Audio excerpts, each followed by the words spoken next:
White Tribalism, the Key to Fixing Our Problems is the title. Take it away. White people are the least tribal of them all, the least ethnocentric, the least racist. All right, let me jump in right there. Let me jump in right there because I'm going to be jumping in. Let me jump in right there as we go through this. I'll try to make the spaces where she speaks nice and long, and so it doesn't feel all choppy. But I wanted to let you know, number one, I'm going to be jumping in here and there. Number two, I have to jump in at this comment about white people being the least racist. Now, in this community, we never use this anti-white concept. If you use their terminology, you legitimize their ideology. That's our position here. The implication that she is, that I think one can derive from what she just said is that being racist is good. No. Why is it not good? Because it's not what you think about it. It's not how you define it that matters. It's how the tens, even hundreds of millions of our brothers and sisters define it. Where is that definition? It's in their subconscious minds, learned primarily and most powerfully by way of entertainment. They have been with, lived with, by way of entertainment, because their subconscious mind can't tell the difference, hundreds, countless iterations of non-white people and privileged groups, which they'll call persecuted groups, been with them suffering racism and bigotry.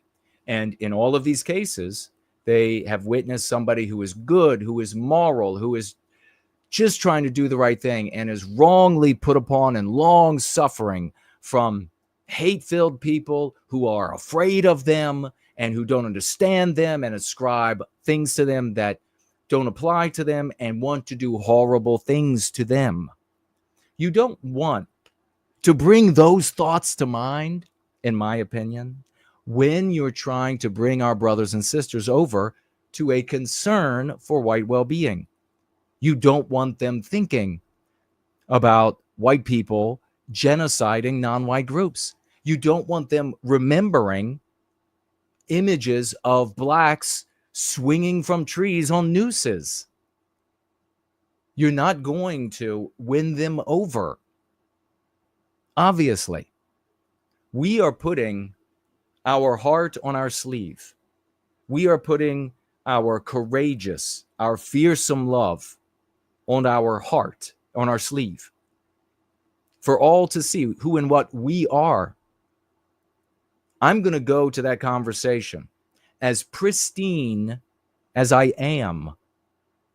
Never would I want to don some gruesome, ugly masquerade costume, some Halloween costume, and then try to persuade my audience that even though I'm dressed like a genocider of babies and human beings in their millions, even though I'm dressed and I look just like that, that's not what I actually am. Because you don't have time for that conversation. You don't have time to try to beat that out of them. Now, where does this come from, in my opinion? Anti-whites saying, this is naughty, this is nice. And people hearing that, they think, well, if they say it's naughty, like saying the N-word, then we should do it. But that is folly. Everything the anti-whites say that you should not do is not a path. Every single thing is not a path to the recapture of our destiny. Saying enter is not a path to the recapture of our destiny, for example. So I don't know that she meant that, but I infer it as I hear her say it. She might mean, as I'm pretending to be like the average white person. Now, knowing Lana, I think that she might mean that non-white groups of people are discriminatory against white people, ergo anti-white.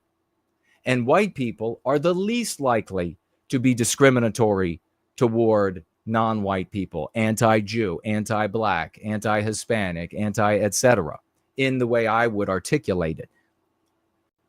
Knowing Lana, that's what I think she means. Let's proceed. And let me hear your thoughts as we roll through on what Lana says, what I say. Make sure you tag me as No White Guilt. But the more diverse our once white countries get, the more tribal it becomes all around us. Every group lobbies for the best interests of their kind, while a large percentage of white people work against their own, even wearing taco suits to protest the deportation of a few Mexican criminals. But there are equally as many more whites who long for mass deportations and the return of a strong white majority demographic. Most of the problems we have right now can be solved through white people simply being ethnocentric. Let me jump in right there. I'm guessing what Lana means by the term ethnocentric is white positive, is focused on ourselves as white people. If the argument is, maybe not by her, but someone else, that we should, instead of identifying as biospiritually, instinctually a single people, and instead should embrace all of these different ethnicities. We should turn to, like, if you're an American and you are an alloy of many white races, well, then I guess what? You have to pick the one you like most and then ethnically suit up with them, ethnically tribe up with them. That is disaster. That's one of the worst things we can do. As articulated on Sunday, if we come together and acknowledge that we are a single people with various hues of Western civilization that we've produced, those hues will be magnified by the acknowledgement that we are a single people, because we'll be protecting those hues. There couldn't be a leveling of our various hues of culture, of Western culture, in that environment, because it presupposes that we are arresting all of that victimization. On the other hand, if we turn to individual ethnicities, well, we're fractionalized. We are split up, and the anti-whites will take advantage, as they have taken advantage in the past, of that. How do we get there? Mindset. Number one, think of ourselves as a group. We need a... Okay, so this is where, how do we get to, and then maybe the be ethnocentric is a euphemism here for, or maybe even a dysphemism for tribing up, or becoming a people, what I like. So let's take a step back and see what she recommends. Ethnocentric. How do we get there? Mindset. Number one, think of ourselves as a group. We need a unity among white people who understand the importance of your people. If someone belittles that, cut them off. No mercy. Put our people first, wherever, whenever possible. Okay, I agree with that. Put our people, think of us as a group. Put our people first. Now, she said something else there that I don't know if we'll come back to, but this cut them off if people aren't amenable.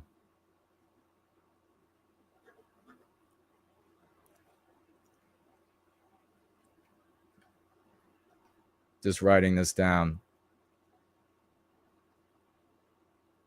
All right.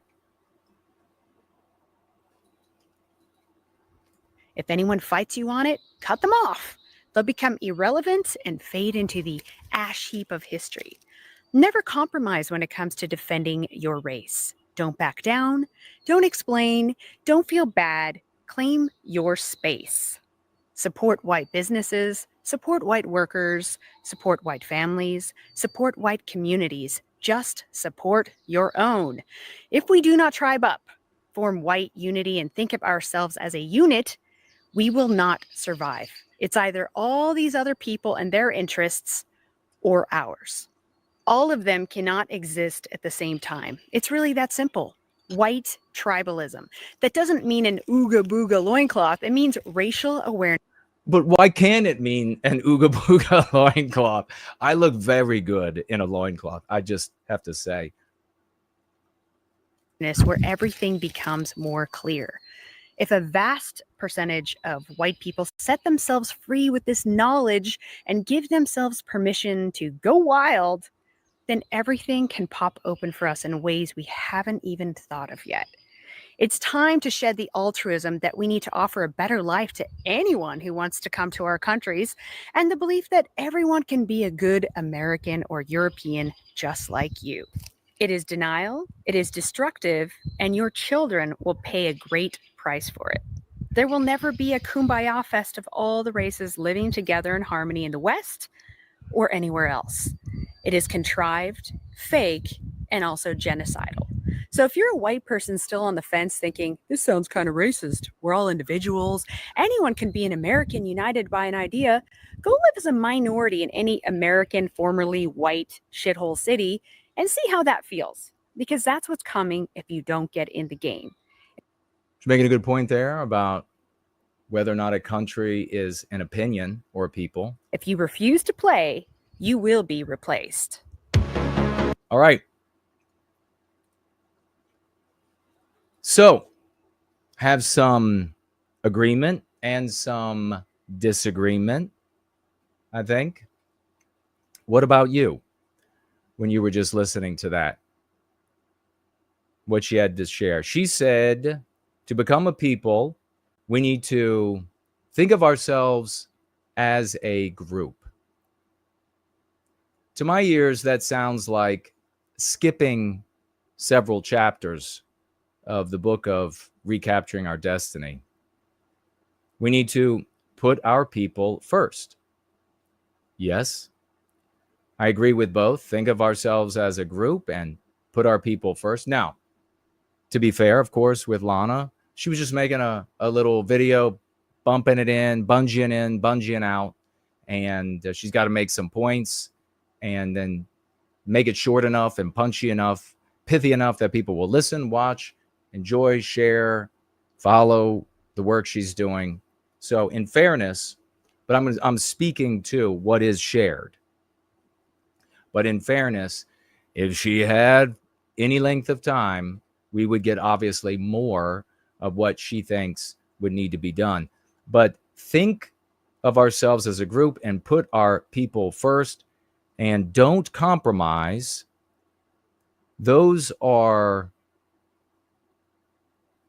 instructions, admonitions that beg the question. How do you get white people to think of themselves as a group? How do you get white people to put white people first? How do you get white people to not compromise when it comes to white well-being?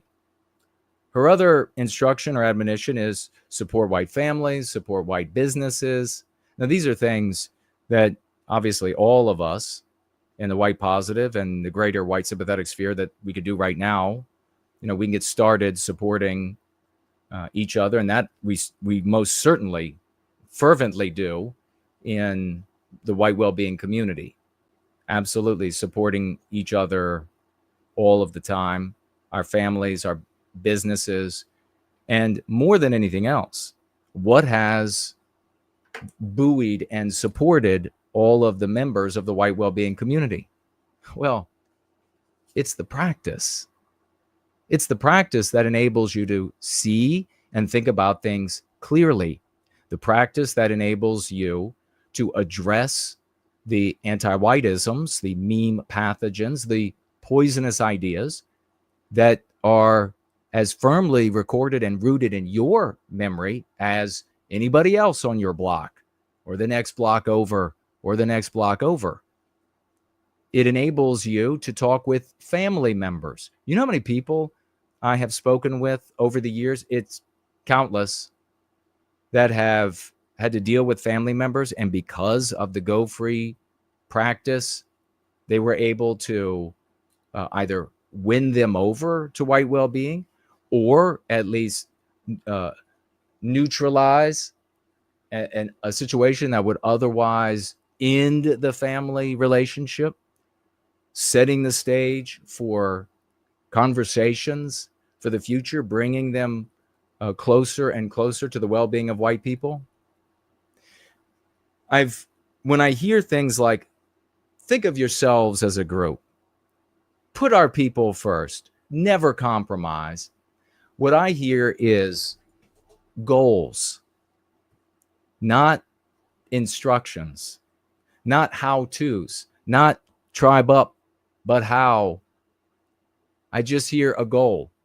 To be a people, we do have to think of ourselves as a group. To be a people, we've got to put our well-being first.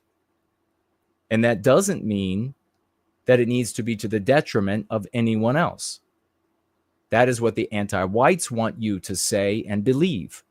Because when you say and believe that, they know that you turn off millions of our brothers and sisters who are never going to participate in something that will victimize innocent non-white people.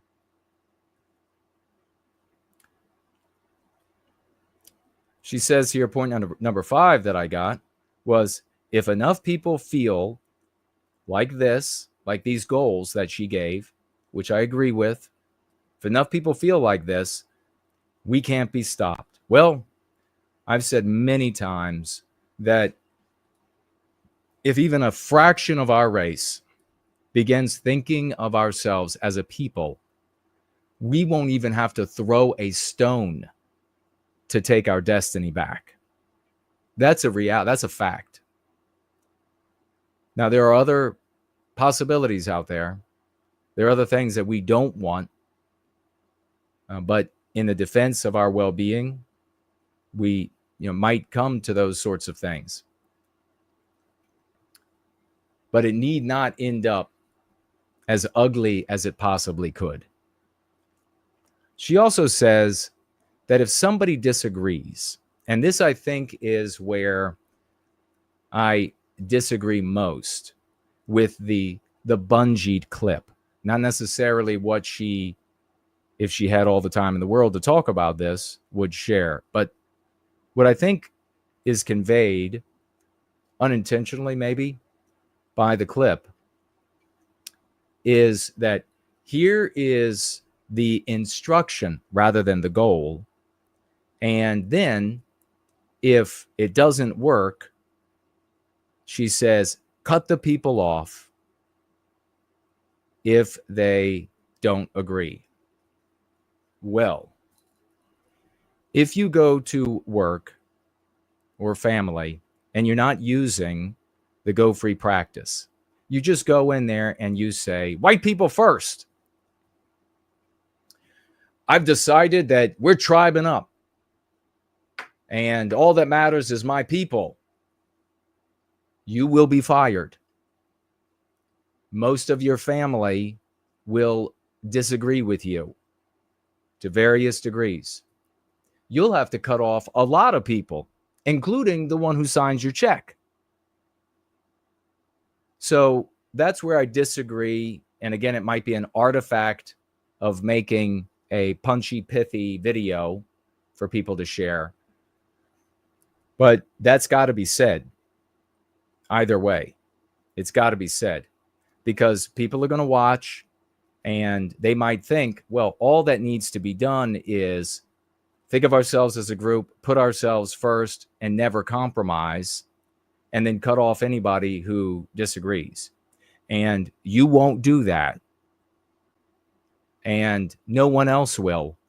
So the natural consequence is, as I've seen at so many meetings over the years, is for people to go like this. It can't be done then. Can't be done.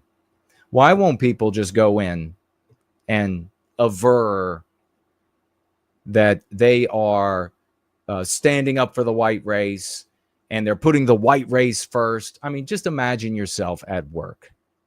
Just imagine yourself going to a bank. Maybe you need a loan for a mortgage. You want to buy a home, for a business. Maybe it's just a self-improvement. And you go in there and you tell the loan officer, I put the white race first. I never compromise. What's going to happen?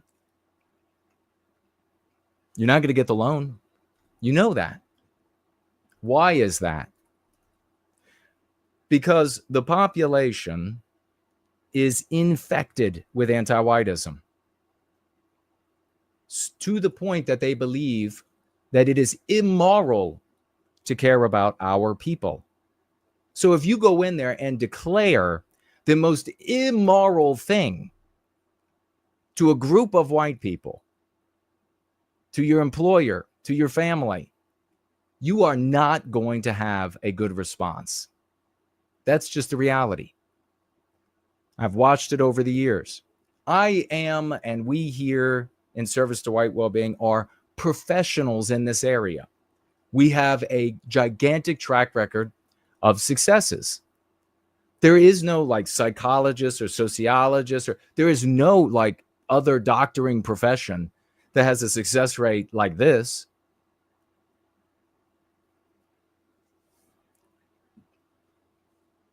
You can go in to your place of work. You can go in. I mean, depending at some level, even the most anti-white environments, you can make appeals about and for our people. But what's most important here, I think, is to move it right along, and then we got that final story to get to, is that because of the anti-white immoral imperative being the social morality of the West, because white people are to some degree intrinsically selfishly individualistic and to some degree extrinsically selfishly individualistic, you can't tell them you just have to do with what is completely anathema, natural and immoral, natural and moral for you. You can't tell them that's just what you need to do. You just need to do the opposite of what is natural for you, what you are given to, and what is moral to you. Just do the opposite of that. They won't do it. You have to sneak them in. You have to back them in. You have to use concepts, as we have created here, that are loaded with unspoken premises, the exact same way that anti-whiteism works. They begin using those concepts that form antecedents of thoughts that then restrict in thought chains, the exact same way that the psychological warfare of anti-whiteism works, what their deductions can be, what direction they take their thinking. It is enormously complex, and yet amazingly easy to apply and get results from. Those are my thoughts on it.